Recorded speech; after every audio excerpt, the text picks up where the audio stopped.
Hello guys, sige nabita mo wala. Sabihin mo. Naayusan po ako ng mama ko.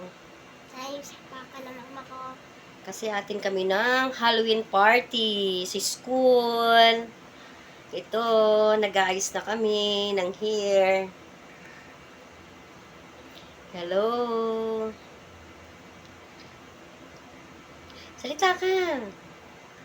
Atin po kami ng Halloween party, grade 2.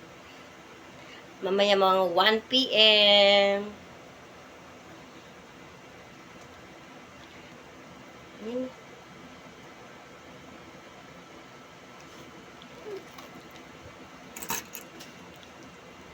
Hello guys! Atin po yung anak ko sa Halloween party nila mamaya sa school, 1 p.m.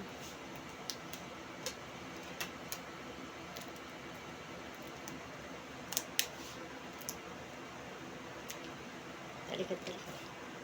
Ayan! Yehey!